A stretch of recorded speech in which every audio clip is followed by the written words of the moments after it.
He was small, frail, barely 5 feet tall. He was so sickly as a baby. The doctors weren't sure he would survive. He studied literature at one of the most respected universities in the world. He loved poetry. He loved art. He seemed completely harmless. In June 1981, a 25-year-old Dutch woman named René Hartevelt went to his apartment for dinner. She trusted him. She never came home, and the man who took her life never spent a single day in prison. This is the story of Issei Sagawa, the cannibal the law forgot to punish. Issei Sagawa was born on April 26, 1949, in Kobe, Japan. He came into the world prematurely, so small he could fit in the palm of his father's hand. His father was wealthy, powerful, a prominent businessman who ran a major corporation. Issei grew up with every privilege money could buy. But something was wrong inside him from the very beginning. He was 6 years old the first time he thought about eating another human being. Not metaphorically, not as a passing thought. He looked at a classmate's leg one afternoon and felt a hunger he couldn't explain.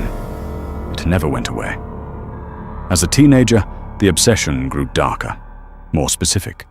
He became fixated on Western women, tall, blonde, healthy women.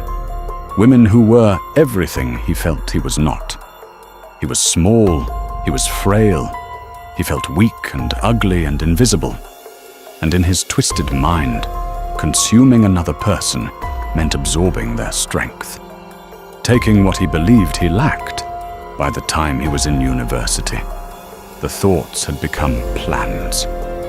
In 1974, he attacked a woman in her sleep, intending to bite her. She woke up. She fought back. She escaped it. His father paid to make it go away. And just like that, the world missed its chance to stop what was coming. In 1977, Issei Sagawa moved to Paris, the city of lights, and he brought his darkness with him. At the Sorbonne, one of France's greatest universities, Sagawa studied comparative literature. He appeared studious, quiet, polite. No one suspected anything. But at night, a different version of Issei Sagawa came alive. He later admitted that almost every night in Paris, he would lure women to his apartment and stand behind them with a rifle, unable to pull the trigger. He described it as a ritual he felt compelled to perform, night after night, failure after failure, until he met René Hartevelt. René was 25 years old, Dutch, brilliant and kind. She stood 5 foot 10 inches tall, nearly a foot taller than Sagawa. She spoke multiple languages. She was studying literature and linguistics. She was everything Sagawa had spent his life obsessing over. He befriended her carefully, patiently. He invited her to his apartment for dinner. She came. He invited her again, weeks later, to help record German poetry. She agreed. She had absolutely no reason to fear him.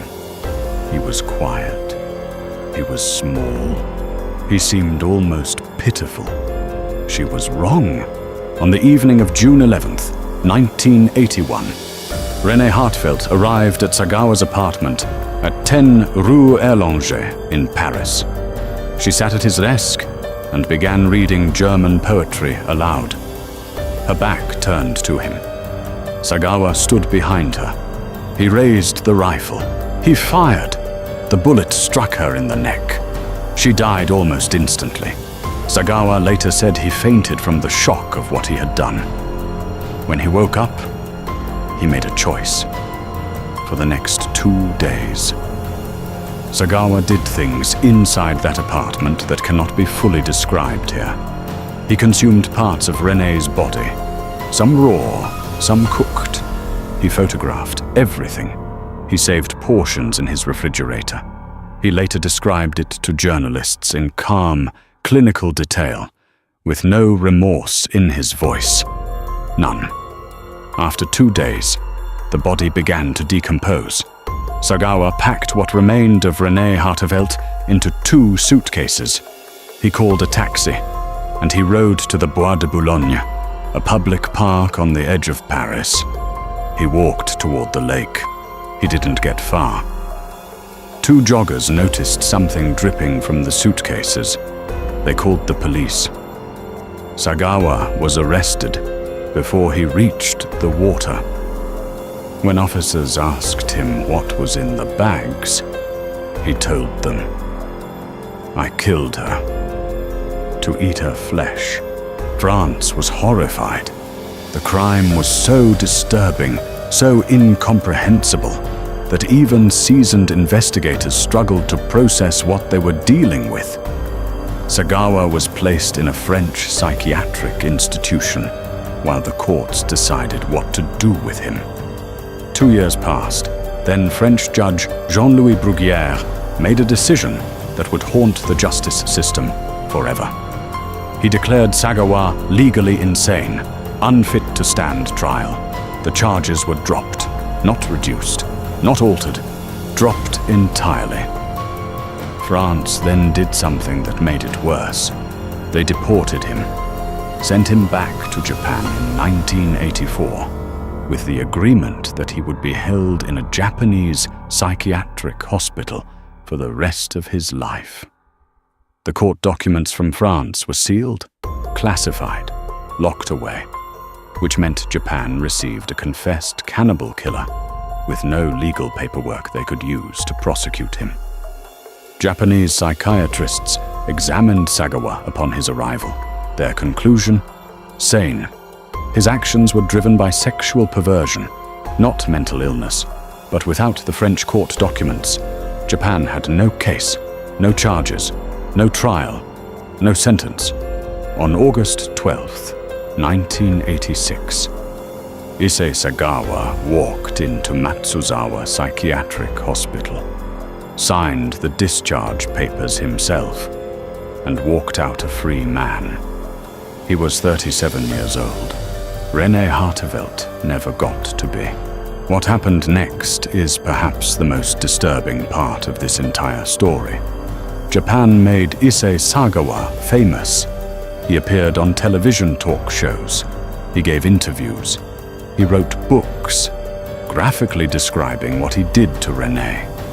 He drew manga comics about cannibalism. He starred in adult films where he reenacted his crime. He appeared on cooking shows, eating raw meat. He became a minor celebrity.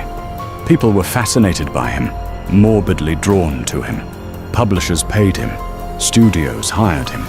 For over a decade, Issei Sagawa made a living from the murder of René Hartevelt, while her family watched, while her parents grew old, knowing the man who killed their daughter was signing autographs. In interviews, Sagawa expressed no real remorse. He spoke about René the way someone might recall a meal at a restaurant. He said the stigma of being known as a killer was his punishment. He believed that. He actually believed that. René Hartevelt's family fought for justice for decades. They watched Sagawa profit from her death. They watched him smile in interviews. They watched the world treat him like a curiosity rather than a killer. The legal loophole that freed him was never closed.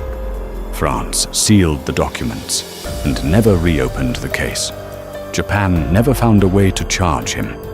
He lived freely in Tokyo for years, meeting people under, quote, dubious circumstances.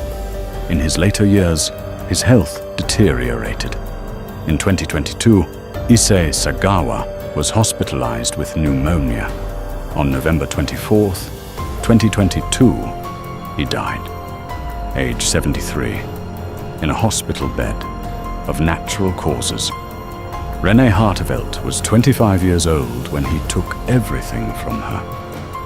She never got to be 26. She never got justice. Not one day of it.